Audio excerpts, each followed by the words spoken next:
ರವಿಯೇ ಮರೆಯಾಗದಿರು ನೀನಸ್ತಾಚಲದುಳು ಮರೆಯಾಗದಿರು ಸೂರ್ಯ ಮರೆಯಾಗದಿರು ರವಿಯೇ ಮರೆಯಾಗದಿರು ನೀನಸ್ತಾಚಲದುಳು ಬರಬೇಡ ನೀ ವಿದುವೆ ಚಿರುಕದಿರು ಕೋಗಿಲೆಯೇ ಇರು ಸುಮ್ಮನೆಲೆ ತಳಿರು ತರುಗಳೇ ನೀವು ಇರು ಬರಬೇಡ ನೀ ವಿದುವೆ ಚಿರುಕದಿರು ಕೋಗಿಲೆಯೇ ಇರು ಸುಮ್ಮನೆಲೆ ತಳಿರು ತರುಗಳೇ ನೀವು ಮರೆಯಾಗದಿರು ಸೂರ್ಯ ಮರೆಯಾಗದಿರು ರವಿಯೇ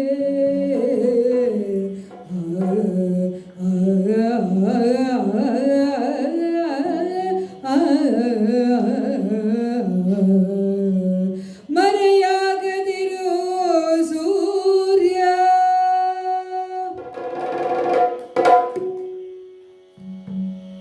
ಮೂಡಣದಲ್ಲಿ ರವಿ ಉದಯಿಸಿ ಆ ಸೂರ್ಯ ಕಿರಣಗಳು ಭೂಮಿಯನ್ನು ಸ್ಪರ್ಶಿಸಿದ ಕೂಡಲೇ ಸಕಲ ಜೀವರಾಶಿಗಳು ಹೇಗೆ ಚೇತನಗೊಳ್ಳುವವೋ ಪುಳಕಿತಗೊಳ್ಳುವವೋ ಅದೇ ರೀತಿ ಈ ಸಾವಿತ್ರಿಯೂ ಕೂಡ ಸೂರ್ಯನ ಪ್ರಥಮ ಕಿರಣದ ಸ್ಪರ್ಶವಾಗುತ್ತಿದ್ದಂತಲೇ ಮೈ ಮನಸ್ಸುಗಳಲ್ಲಿ ಉಲ್ಲಾಸಗೊಂಡು ಪ್ರತಿದಿನದ ಕಾಯಕದಲ್ಲಿ ಮಗ್ನಳಾಗುತ್ತಿದ್ದವಳು. ಆದರೆ ಇಂದು ಆ ಸೂರ್ಯ ರಶ್ಮಿ ನನ್ನನ್ನು ಸ್ಪರ್ಶಿಸಿದಾಗ ಬೆಂಕಿಯ ಮಳೆಯೇ ನನ್ನ ಮೈ ಮೇಲೆ ಸುರಿಯಿತೋ ಎಂಬ ಅನುಭವವಾಗುತ್ತಿದೆಯಲ್ಲ. ಸತ್ಯವಾನನನ್ನು ವರಿಸಬೇಕು ಎಂಬ ನಿರ್ಧಾರಕ್ಕೆ ಬಂದಾಗ ನಾರದರಿಂದ ಅಲ್ಪಾಯುಷಿ ಎಂಬುದು ಗೊತ್ತಾಯಿತು. ಆದರೆ ಸತ್ಯವಾನನನ್ನು ನಾನು ಕಂಡಾಗ ನಮ್ಮಿಬ್ಬರ ನಡುವೆ ನಡೆದದ್ದು ಕೇವಲ ದೈಹಿಕ ಕಾಮನೆಗಳನ್ನು ಪೂರೈಸಬೇಕೆಂಬುದಕ್ಕಾಗಿ ನಡೆದ ಆ ಸಂಬಂಧವಲ್ಲ. ಅವನ ಮಾತುಗಳು ನಡೆ ನುಡಿಗಳು ನನ್ನ ವಿಚಾರಗಳು ಎರಡೂ ಮೇಳೈಸಿ ಅಲ್ಲಿ ನಡೆದದ್ದು ಭಾವೈಕ್ಯ. ಅಂದರೆ ಒಂದರ್ಥದಲ್ಲಿ ಆ ಕ್ಷಣದಲ್ಲಿಯೇ ನಮ್ಮದು ಗಾಂಧರ್ವ ವಿಧಿಯಲ್ಲಿ ವಿವಾಹ ನಡೆದಂತಾಗಿತ್ತು. ಹಾಗಿರುವಾಗ ಅವ ಅಲ್ಪಾಯುಷಿ ಎಂದು ಅವನನ್ನು ನನ್ನ ಮನಸ್ಸಿಂದ ತೆಗೆದುಹಾಕಲು ಹೇಗೆ ಸಾಧ್ಯ? ಯುಗವೊಂದನ್ನ ಒಟ್ಟಿಗೆ ಕಳೆಯಲಾಗದಿದ್ದರೇನು? ವರ್ಷಗಳನ್ನ ಜೊತೆಯಾಗಿ ಬಾಳಲಾಗದಿದ್ದರೇನು? ವರ್ಷವೊಂದನ್ನ ಕಳೆಯಲಾಗದಿದ್ದರೇನು? ದಿನವೊಂದಾಗಲಿ ಕ್ಷಣವೊಂದನ್ನಾದರೂ ಕೂಡ ಮನ ಮೆಚ್ಚಿದವನೊಂದಿಗೆ ನಾನು ಬಾಳಬೇಕು ಎಂಬ ಸಂಕಲ್ಪದೊಂದಿಗೆ ನಾನು ಅವನನ್ನು ವರಿಸಿದವಳು.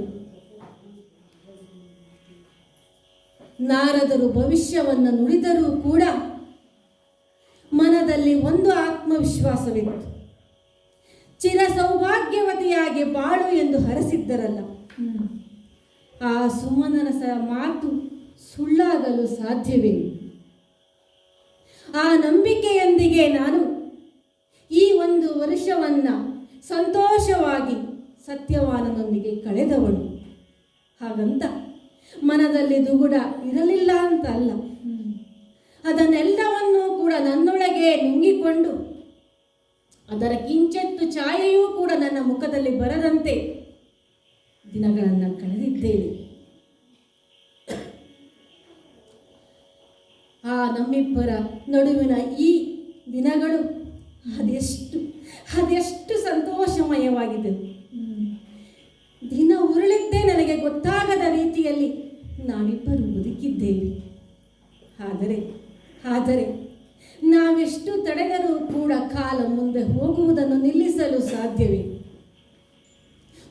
ನೋಡುತ್ತಿದ್ದಂತಲೇ ವರ್ಷವೊಂದು ಉರುಳುತ್ತಾ ಬಂದಿತು. ಇನ್ನೇನು ನಮ್ಮ ವಿವಾಹವಾಗಿ ವರ್ಷಕ್ಕೆ 4 ದಿನವಿದೆ ಎನ್ನುವಾಗ ಮನದ ಆತಂಕ ಹೆಚ್ಚಾಗಿ ಮನುಜರಾದ ನಾವು ನಮ್ಮೆಲ್ಲ ಭಾವನೆಗಳಿಗೂ ಮೊರೆ ಹೋಗುವುದು ಆ ದೇವರನ್ನು. ನಾನು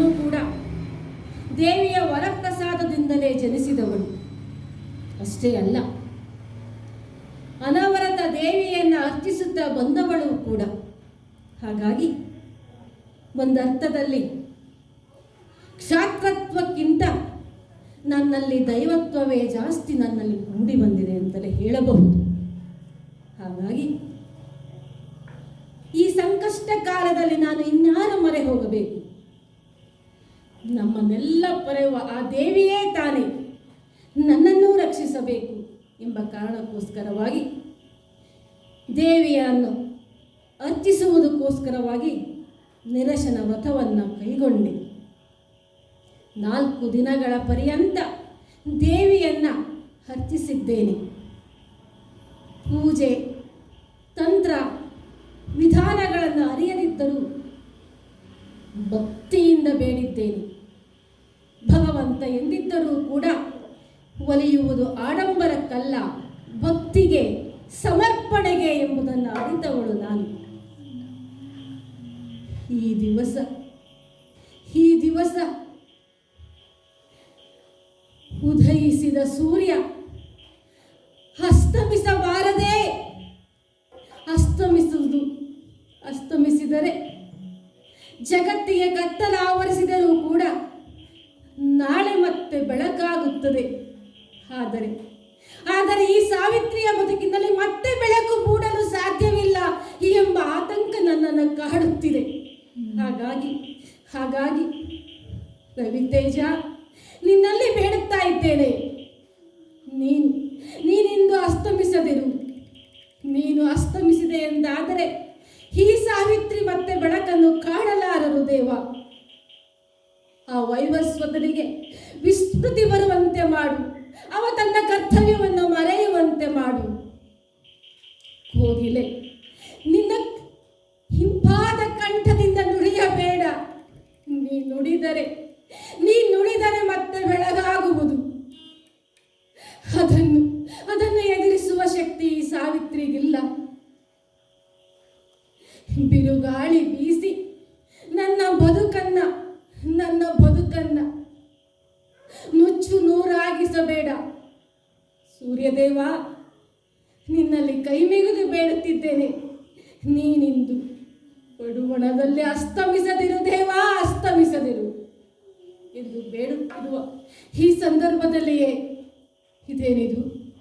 ಸತ್ಯವಾನ ಕೈಯಲ್ಲಿ ಕೊಡಲಿ ಬುಟ್ಟಿಗಳೊಂದಿಗೆ ಇತ್ತ ಬಂದನಲ್ಲ. ಬಂದವನಲ್ಲಿ ಕೇಳಿದರೆ ಕಾಷ್ಟವನ್ನು ತರುವುದಕ್ಕೋಸ್ಕರಕ್ಕೆ ವನಕ್ಕೆ ಹೊರಟಿದ್ದೇನೆ ಎಂದಾಗ ಒಮ್ಮೆ ಮತ್ತೆ ಬೆಚ್ಚಿ ಬಿದ್ದೆನಲ್ಲ. ಒಬ್ಬನನ್ನೇ ಕಳುಹಿಸಬಾರದು ಎಂದು ನಾನು ಕೂಡ ವನದ ಆ ಸೊಬಗನ್ನು ನೋಡಲು ನಿಮ್ಮೊಂದಿಗೆ ಬರುತ್ತೇನೆ ಎಂದೆ. ಬೇಡವೆಂದು ಹಠ ಹಿಡಿದ. ಕೊನೆಗೆ ತಂದೆ ತಾಯಿಯರ ಅನುಮತಿಯನ್ನು ಪಡೆದು ಬಾ ಎಂದ. ಹೋಗಿ ಅತ್ತೆ ಮಾವರ ಆಶೀರ್ವಾದವನ್ನು ಪಡೆದುಕೊಂಡೆ. ಮನೆ ದೇವರ ದೀಪವನ್ನು ಬೆಳಗಿಸಿ, ನಾ ಬರುವವರೆಗೆ ಆರದಿರು, ನೀನು ಈ ಮನೆಯ ನಂದಾದೀಪವಾಗಿ ಬೆಳಗುತ್ತಾ ಇದ್ದರೆ ಈ ಸಾವಿತ್ರಿಯ ಮನದ ದೀಪವೂ ಆರುವುದಿಲ್ಲ ಎಂದು ಬೇಡಿಕೊಂಡೆ. ಹೊಸಲಿನ ಹೂಗಳಲ್ಲಿ ಹೀಗೆ ಗಮಗಮಿಸುತ್ತಿರಿ. ನನ್ನ ಬದುಕಿನಲ್ಲಿ ಸುವಾಸನೆಯನ್ನು ಅಳಿಸಬೇಡಿ ಎಂದು ಕೇಳಿದೆ. ಕೊಟ್ಟಿಗೆಯಲ್ಲಿರುವ ಕಪಿಲೆಗೆ ಹುಲ್ಲನೆಕ್ಕಿ, ನಾ ಬರುವ ತನಕ ಹಸಿಯದಿರು. ನಿನ್ನ ಒಡಲು ತಂಪಾಗಿದ್ದರೆ ನನ್ನ ಬದುಕು ಕೂಡ ತಂಪಾಗಿರುತ್ತದೆ ಅಂತ ಬೇಡಿ ಕೊಂಡು ಸತ್ಯವಾನನೊಂದಿಗೆ ಕಾಡಿನತ್ತ ಹೆಜ್ಜೆ ಹಾಕಿದೆ. ಇದಾವುದರ ಅರಿವಿಲ್ಲದ ಸತ್ಯವಾನ ಕಾಡಿನ ಸೊಬಗನ್ನ ಸಂತೋಷದಿಂದ ಸಾವಿತ್ರಿ ಅಲ್ಲಿ ನೋಡು, ಸಾವಿತ್ರಿ ಇಲ್ಲಿ ನೋಡು ಎಂದು ಮುಂದೆ ಹೆಜ್ಜೆ ಇಡುವಾಗ ಭಾರವಾದ ಹೆಜ್ಜೆಗಳನ್ನು ಹಿಂದೆ ಇಡುತ್ತಾ ಹೌದು ಸ್ವಾಮಿ ಎಂದೆ. ಆದರೆ ಕಾಡಿನ ಯಾವ ಸೌಂದರ್ಯವನ್ನು ಅನುಭವಿಸುವ ಮನಸ್ಸು ನನ್ನದಲ್ಲ. ಕೇವಲ ನನ್ನ ದೃಷ್ಟಿಯನ್ನ ಕೇವಲ ಸತ್ಯವಾನನಲ್ಲಿ ಮಾತ್ರ ನೆಟ್ಟವಳು ನಾನು. ನೋಡುತ್ತಿದ್ದಂತಲೇ ನಾನು ಬೇಡವೆಂದರೂ ಕೂಡ ಕಾಷ್ಟವನ್ನು ತರುವುದಕ್ಕೋಸ್ಕರವಾಗಿ ಮರವೇರಿ ಬಿಟ್ಟರಲ್ಲ. ಅಯ್ಯೋ ಸ್ವಾಮಿ, ಇದೇನಿದು ಮರವೇರಿದಂಥ ಸತ್ಯವಾನ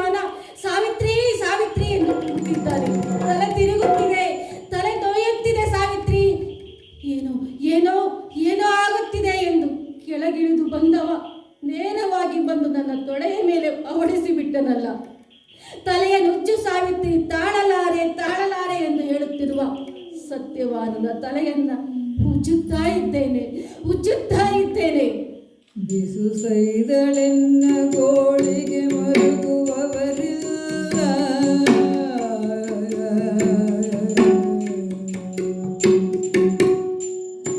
ಬಿಸು ಸೈದಳೆನ್ನ ಗೋಳಿಗೆ ಮರುಗುವವರಿಲ್ಲ. ಎನ್ನ ಗೋಳಿಗೆ ಮರುಗುವವರಿಲ್ಲ. ವಿಷಮವಾಗಿದೆ ವಿಶ್ವವ್ರಾತವೆಲ್ಲ. ಹೊಸುಗುಂದುತ್ತಿಯುವುದು ಮತ್ಕಾತನಿಗೆ ಮಾತಿಲ್ಲ. ಹೊಸುಗುಂದುತ್ತಿಯುವುದು ಮತ್ಕಾತನಿಗೆ ಮಾತಿಲ್ಲ. ಹೊಸದೊಮ್ಮೆ ಉಸುರು ಸತ್ಯೇಂದ್ರ ಸಲ್ಲ. ಹೊಸದೊಮ್ಮೆ ಉಸುರು ಸತ್ಯೇಂದ್ರ ಸಲ್ಲ.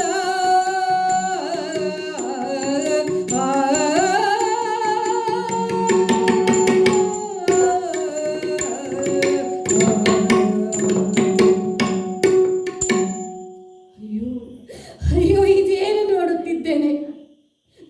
ನೋಡುತ್ತಿದ್ದಂತೆಯೇ ನನ್ನ ಪ್ರಾಣಘಾತನ ಶ್ವಾಸ ಮೇಲ್ಮುಖವಾಗುತ್ತಿದೆ. ಉಸಿರಾಟ ನಿಧಾನವಾಗುತ್ತಿದೆ. ಕಣ್ಣಾಲಿಗಳು ಮುಚ್ಚಿ ಹೋಗಿವೆ. ಮಾತಾಡದ ಸ್ಥಿತಿಯಲ್ಲಿಲ್ಲವಲ್ಲ. ಅಯ್ಯೋ, ಈ ಕಾನನದಲ್ಲಿ ನಾನೇನು ಮಾಡಲಿ ಈಗ? ಯಾರ ಸಹಾಯಕ್ಕೆ ಕರೆಯಲಿ? ಯಾರು ಬಂದಾರು? ಅಮ್ಮ ಪ್ರಕೃತಿ ದೇವಿಯೇ, ಗಿಡ ಮರಗಳೇ, ಸುಮನಸರೇ, ಯಾರಿದ್ದೀರಿ? ಈ ಸಾವಿತ್ರಿಯ ನೆರವಿಗೆ ಯಾರಿದ್ದೀರಿ? ಬನ್ನಿ, ನನ್ನ ಪತಿಯ ಜೀವಾಪ್ತಿ ಬತ್ತುತ್ತಿದೆ. ಯಾರಾದರೂ ನನ್ನ ನೆರವಿಗೆ ಬನ್ನಿ. ಯಾರಾದರೂ ಬನ್ನಿ.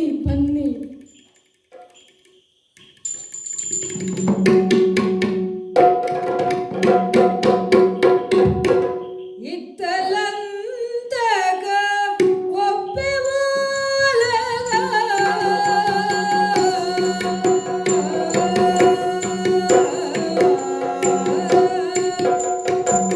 ಇತ್ತಲಂತಕ ಒಪ್ಪೆ ಮೂಲಗ. ಎತ್ತಿ ಪ್ರಮುಖರು ಸಹಿತ ಎಡಬಲ. ಎತ್ತಿ ಪ್ರಮುಖರು ಸಹಿತ ಎಡಬಲ.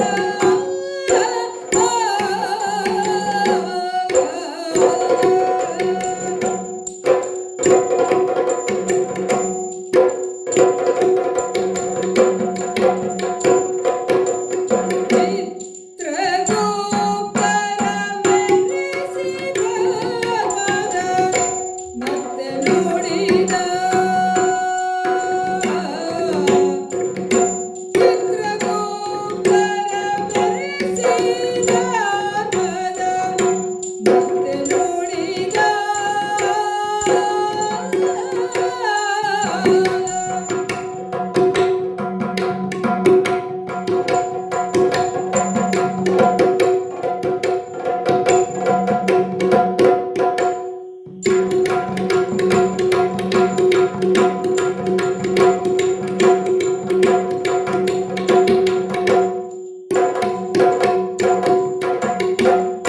ಚಿತ್ರಗುಪ್ತರ ಮೆರೆಸಿದ ಮದ ಮತ್ತೆ ನೋಡಿದ.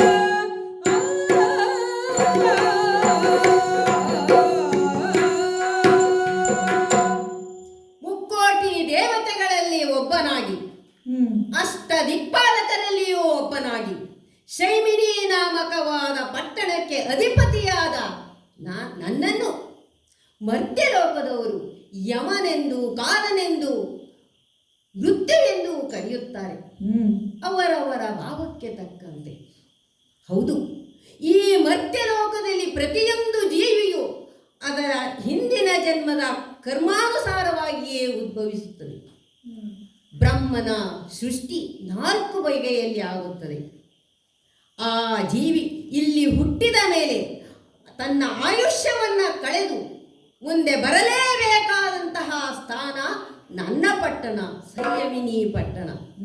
ಹೌದು, ಆದರೆ ಬಂದಂತಹ ಎಲ್ಲ ಆತ್ಮಗಳಿಗೂ ನಾನು ಒಂದೇ ತೆರನಾಗಿ ಕಾಣಿಸಿಕೊಳ್ಳುವುದಿಲ್ಲ. ನನ್ನ ಈ ಪಟ್ಟಣಕ್ಕೆ 4 ದ್ವಾರಗಳಿವೆ. ಪೂರ್ವ ದಿಕ್ಕಿನಿಂದ ಬರುವವರಿಗೆ ಕಾಲನಾಗಿ, ಪಶ್ಚಿಮದಿಂದ ಬರುವವರಿಗೆ ವೈವಸುತನಾಗಿ, ಉತ್ತರದಿಂದ ಬರುವವರಿಗೆ ಧರ್ಮದೇವನಾಗಿ, ಹಾಗೂ ಪಶ್ಚಿಮದಿಂದ ಬರುವವನಿಗೆ ಕೀನಾಶ ಸ್ವರೂಪನಾಗಿಯೂ ನಾನು ಕಾಣಿಸಿಕೊಳ್ಳುತ್ತೇನೆ. ಮರ್ತ್ಯಲೋಕದಲ್ಲಿ ಜನಿಸಿದಂತಹ ಯಾವುದೇ ಜೀವಿಯು ಒಮ್ಮೆ ಯಮನೋ ಯಮಭಟನನ್ನು ದರ್ಶಿಸಿದರು ಅಂತಾದರೆ ಅವರು ಮರ್ತ್ಯಲೋಕದಲ್ಲಿ ದೇಹಧಾರಿಯಾಗಿ ಉಳಿಯುವಂತಿಲ್ಲ. ಇದು ಯಮ ನಿಯಮ. ಈ ನಿಯಮವನ್ನು ಈ ಯಮನಿಗೂ ಮೀರುವುದಕ್ಕೆ ಸಾಧ್ಯವಿಲ್ಲ. ಕಾಲ ಧರ್ಮ ನಿಯಮವನ್ನು ಹೇಗೆ ನಾನು ನಿಯಂತ್ರಿಸುತ್ತೇನೆಯೋ ಹಾಗೆಯೇ ಅವುಗಳಿಂದ ನಿಯಂತ್ರಣಕ್ಕೆ ಒಳಪಟ್ಟವನು ಹೌದು. ಇಂದು ನಾನು ನನ್ನ ಸಭೆಯನ್ನು ಕರೆದಿದ್ದೇನೆ. ಚಿತ್ರಗುಪ್ತರ ಸಹಿತವಾಗಿ ಅನೇಕ ಪ್ರಮುಖರು ಇಲ್ಲಿ ಸೇರಿದ್ದಾರೆ. ಚಿತ್ರಗುಪ್ತರು ಪ್ರತಿಯೊಂದು ಜೀವಿಯ ಕರ್ಮಗಳನ್ನು ಲೆಕ್ಕ ಇಡುತ್ತಾರೆ. ಯಾವ ಕ್ಷಣದಲ್ಲಿ ಅವರ ಆಯುಷ್ಯ ಮುಗಿಯುತ್ತದೆ ಆಗ ಯಮಭಟರು ಹೋಗಿ ಅವರ ಆತ್ಮವನ್ನು ಇಲ್ಲಿಗೆ ತರುತ್ತಾರೆ. ಪಂಚಭೌತಿಕವಾದ ದೇಹವನ್ನು ಅಲ್ಲಿಯೇ ಬಿಟ್ಟು ಬರುತ್ತಾರೆ.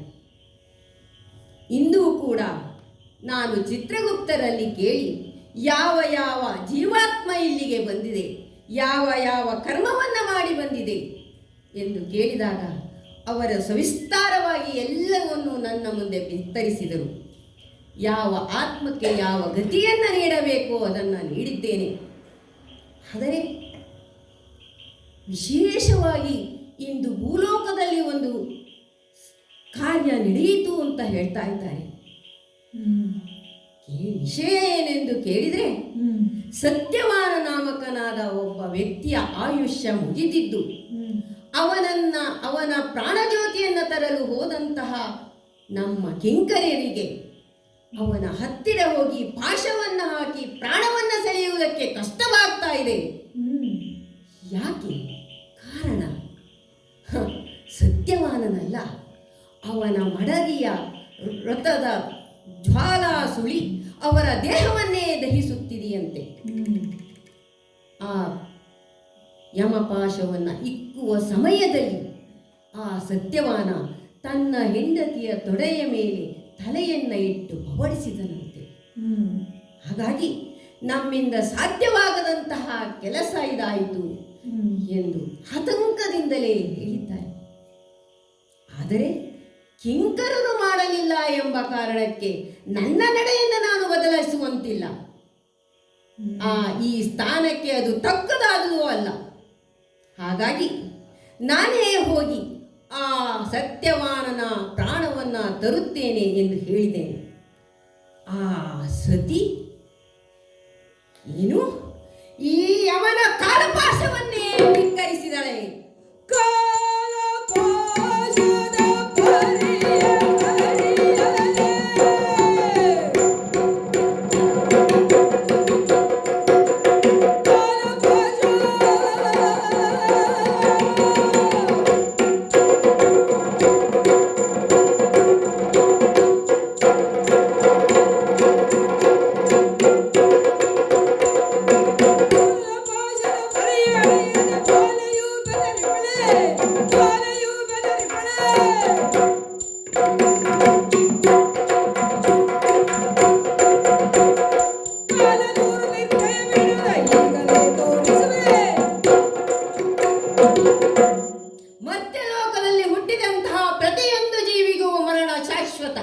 ಅದರಿಂದ ತಪ್ಪಿಸಿಕೊಳ್ಳಲು ಯಾವ ಜೀವಿಗೂ ಆಗುವುದಿಲ್ಲ. ಆದರೆ ಈಗ ಒಬ್ಬ ಸತಿ ಈ ಕಾನನ ಪಾಶವನ್ನೇ ಧಿಕ್ಕರಿಸಿದಳೆ. ನಾನೇ ಹೋಗಿ ಈ ಕಾಲಪಾಶದ ಪರಿಯನ್ನು ಅವಳಿಗೆ ಕೊಡಬೇಕು. ಹೌದು, ಹಾಗಾಗಿ ನಾನು ಮಹಿಷ ವಾಹನನಾಗಿ, ದಂಡಧರನಾಗಿ, ಪಾಶಹಸ್ತನಾಗಿ, ನನ್ನ ಪರಿವಾರ ಸಮೇತನಾಗಿ ಇಳೆಗೆ ಇಳಿಯುತ್ತೇನೆ. ನೋಡೋಣ.